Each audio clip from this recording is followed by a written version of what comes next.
Hello everyone. Today I'm going to be talking about Kermnet's built-in protocols. Kermnet's got a few built-in protocols. Most of them, so far, are still for node discovery and ensuring a secure connection is established. So let's first kind of visualize what nodes could look like. So here's just some nodes, right? And now I'll go listing off which protocols are used and the types of packets that will be sent. So right here, first off, we have something called NN near node discovery. Near node discovery is just when a node just sends a packet trying to discover what's around it, trying to say, oh, who's around me? Now, the next thing we've got is just essentially something called near node discovery reply, where it just replies with information about the network itself, it itself, and additionally, the full encryption between the two clients, right? So this is kind of misleading. Full encryption, my bad. I meant more first in the NND, it sends its own public kyber key, which is essentially a post-quantum encryption encapsulation key, and it then sends back its own public key encrypted under that public key, under the previously sent public key. That happens in NNDR. It's all pretty simple. We then have far node discovery, FND. FND is where it gets a bit complicated. Essentially, this guy right here wants to reach a much farther guy. This guy wants to reach this dude, right? Now that's a pretty big distance away. He's not going to be able to broadcast that far. So what he will do is he's going to send a request telling this guy, all right, I know the direction of this guy and how far away he is. So you get the direction from how far away he is to you, all right, and the direction itself, and forward it to the next guy to do the same, for this guy to do the same, for this guy to do the same. Now, why do we even do this? All right, so first off, we do this so we can save on requests. If we know this guy right here is at a better angle to reach this guy than this guy, then we're not wasting a request by sending a packet to him. So this is pretty useful. At the end, it reaches this guy a lot faster because we've given the direction and the distance. All right, something insanely important. All right, I hear you saying right now. Yo, how about anonymity? We losing that now. Nope, we are not because of a little pretty cool thing called a grid. All right, so you're not really giving your actual distance and direction.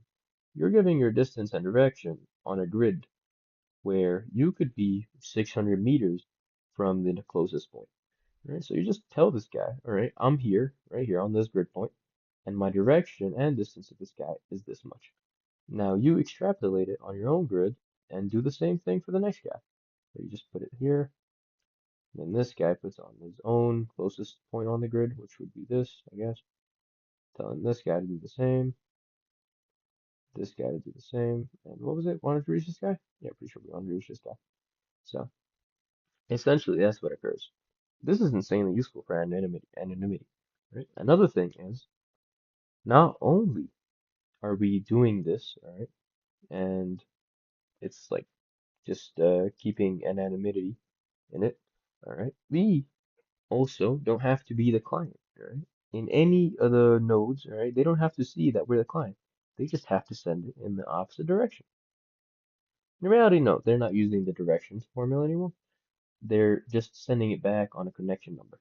So all these were going on a connection number that I created, right? A specific number, told them, all right, forward it with this connection number and this connection number and this connection number. So when they want to send it back, they use that same number to find the client, to find the person they're trying to send it back to. All right. So that's just what happens.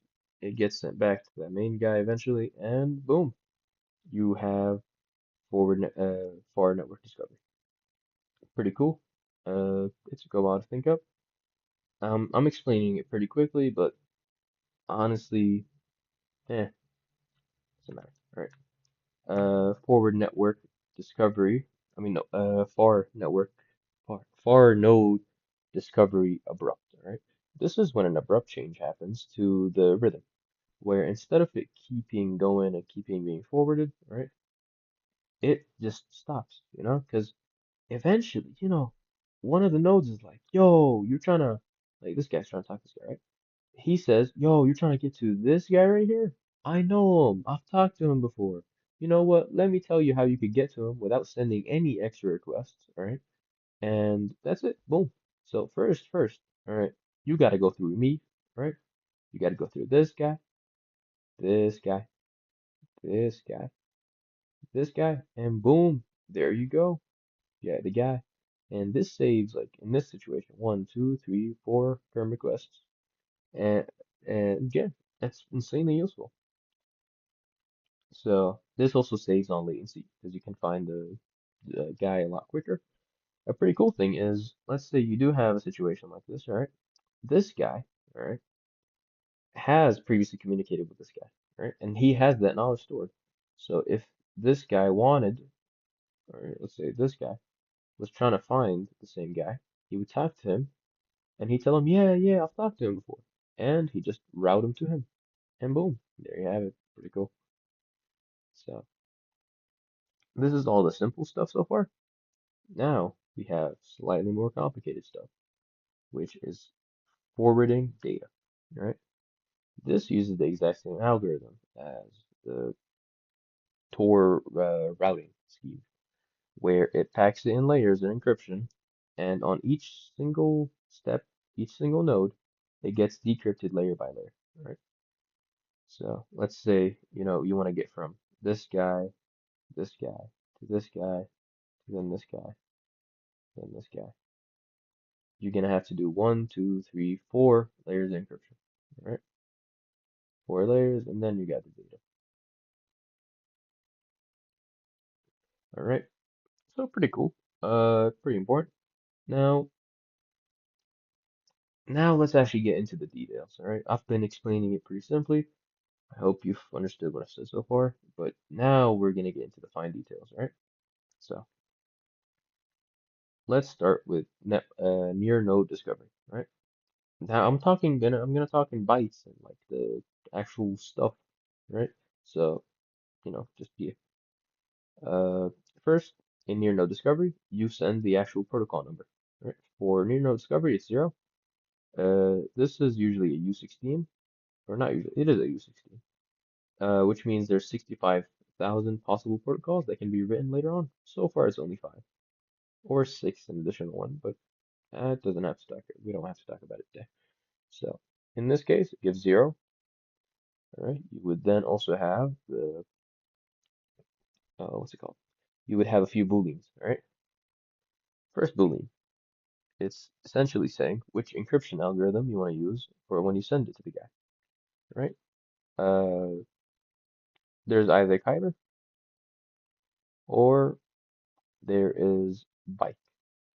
These are encapsulation encryption methods. A 1 or a 0 tells you Kyber or byte, right? And it's pretty important. Having an alternative to a post-quantum encryption scheme is insanely important if that post-quantum encryption scheme turns out to have a vulnerability. It likely doesn't, but just in case, all a node has to do is switch a 1 to a 0, or no, a 0 to a 1, because Kyber is the default. Kyber's a lot faster. All right, so here, let's say we got 0 using default Kyber. All right, you then have another Boolean, right? Another Boolean. This Boolean is basically gonna ask about what kind of timing, no, if you want to measure latency or not. All right, so let's say you do. All right, it would then send a Unix time, current Unix time, right?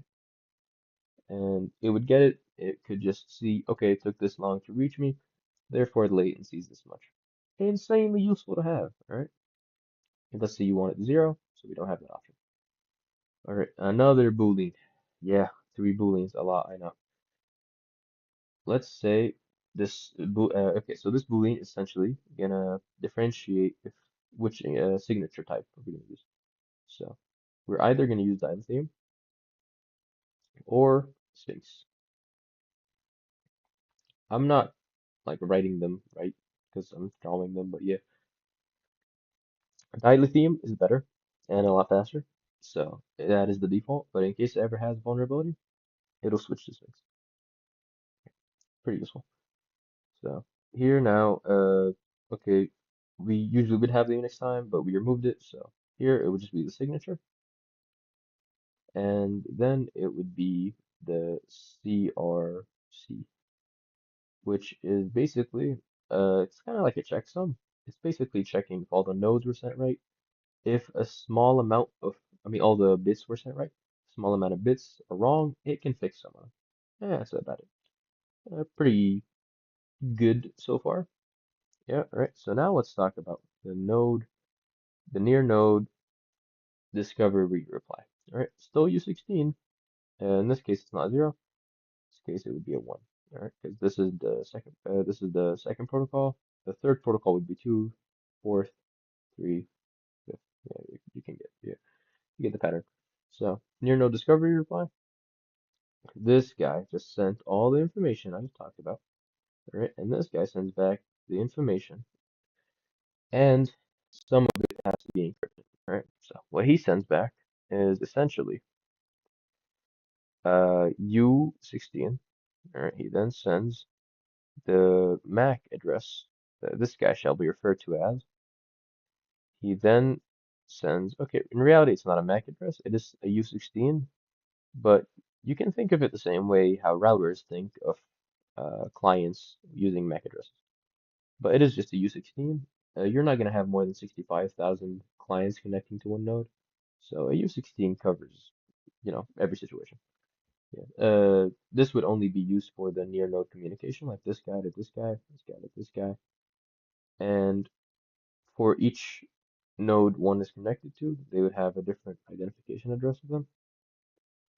And yeah, pretty useful. It would then have encrypted its own public key. All right. Uh, and obviously here there would be a boolean if it's a 0 or a 1 to state if it's byte or if it's Kyber. All right. Because Kyber can still work under byte and byte can still work under Kyber because you're just encrypting the algorithm. I don't think I've gone in depth into that. All right, let's talk about it. So let's say this guy wants to talk to this guy. Encrypted, but at the same time he's broadcasting. That's an issue. It's hard to kind of do that. So basically, this guy sends to each one of the guys, all right, the network discovery. It has his public key, public Kyber key. They send back their network discovery request. And with his public key, they have it encrypted. So their Kyber key or their byte key is encrypted using his public key. Right? So you have this kind of like 0 1 1 0. All right, and you've got now their key. They modified their key, which let's say was like byte. Let's say it was the word byte. All right, they used his key to modify their word into something else. All right, let's say like peer.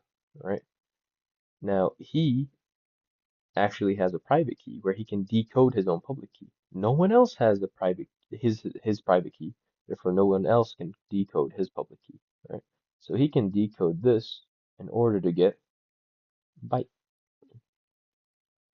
and boom, he has their key, and he has his, and yeah, that's about it. That's how they exchange keys. Pretty useful. And it's called encapsulation. It's also how Diffie-Hellman works, but Diffie-Hellman works off linear mathematics. I mean, not linear, like the modulus. I'm pretty sure 3 Blue 1 Brown has made a video about it, but I'm not too sure about it. Right. So we've talked about near node discovery and near node discovery reply. Uh, that's really about it for these two. All right. Now we have the next thing, which is far node discovery. All right. This is really where it gets hard. All right. This this was not easy to figure out. So, far node discovery is essentially where this guy wants to reach this guy over here, right? Or any other guy, but yeah, you get it. So he's not a near node like one of these guys. He's a far node.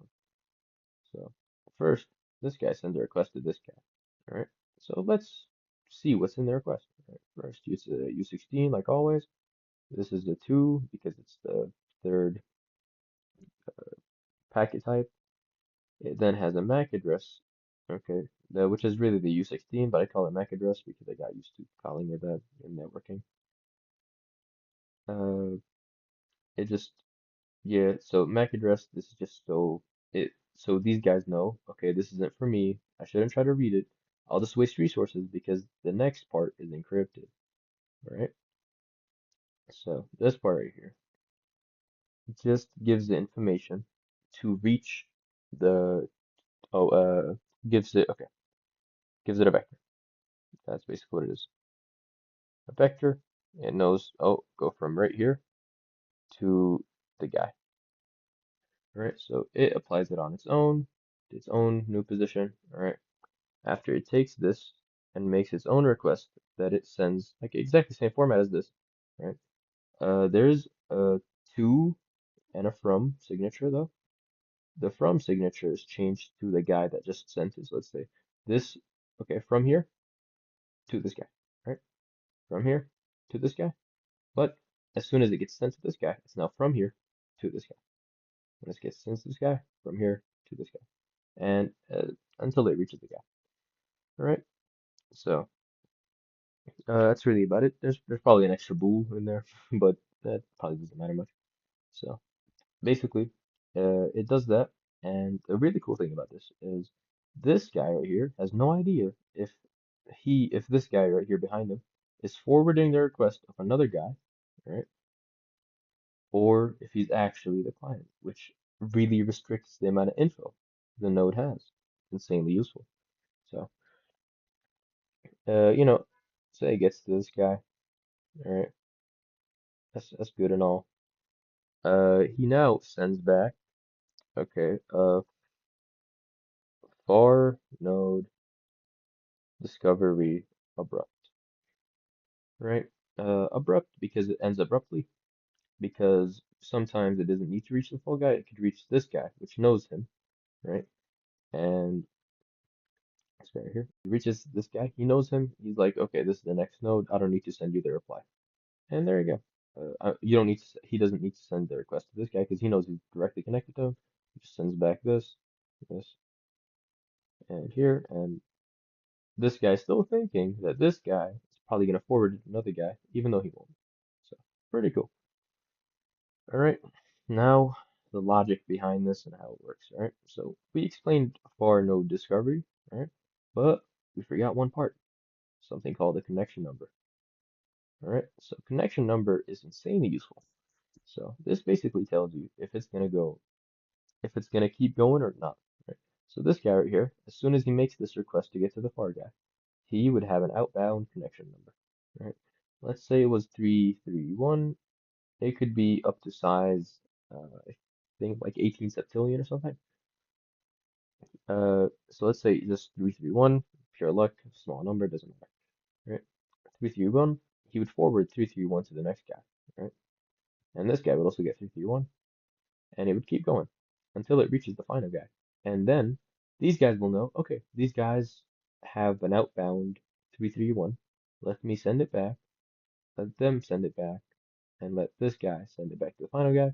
This guy doesn't have to give any 331 requests. I mean, any like none of the guys around him have an out, an inbound 331 connection number, so he just keeps it to himself. He doesn't need to send it again. And there you go. Pretty cool. Pretty nice. Uh, it took a lot longer to think about it and actually like get it working and everything. It was not easy. But yeah, now we want to talk about forwarding data. Forwarding data is definitely the most complex thing, right? The difference about it is even though it is the most complex thing, I'm not the one that thought about it. I mean, far node discovery and far node discovery abrupt. I did independently think about them. I'm sure like a similar implementation has been done elsewhere, but I did kind of think them up on my own. Forwarding data, no, this has been done before, right? This is the same way of layering encryption that Tor uses.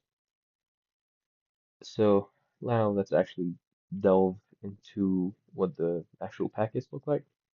So first, 16, like always, it's a 4 MAC address, right? So let's say we want to go from this guy, this guy, to this guy, and this guy being the final guy, right?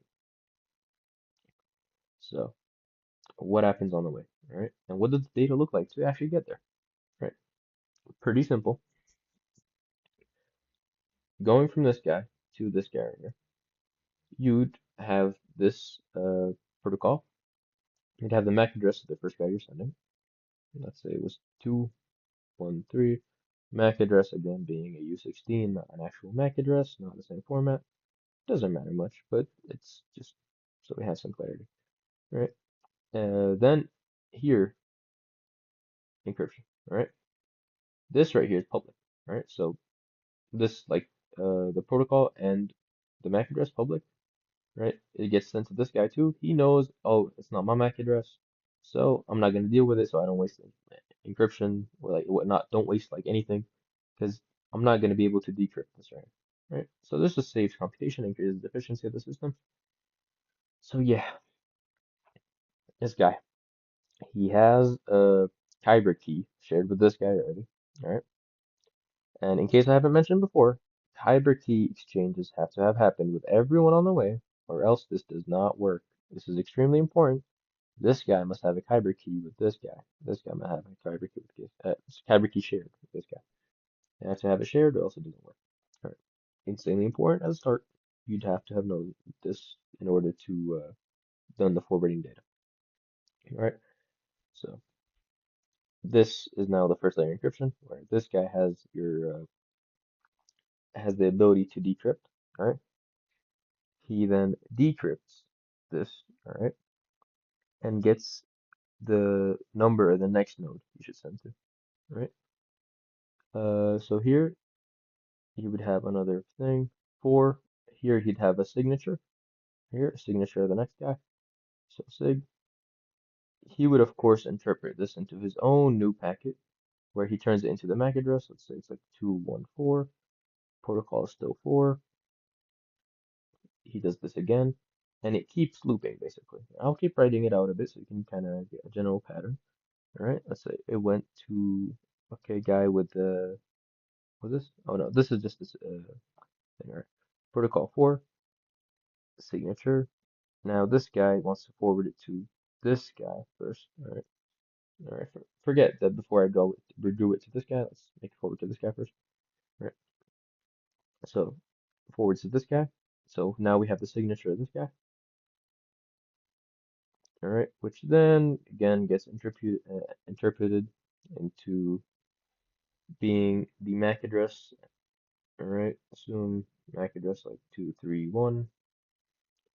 Okay, and now this is the final layer. This is the layer that gets sent to this guy. All right, this encryption layer right here, where the data is located, can only be opened by this guy. All right. You'd of course also have a signature, but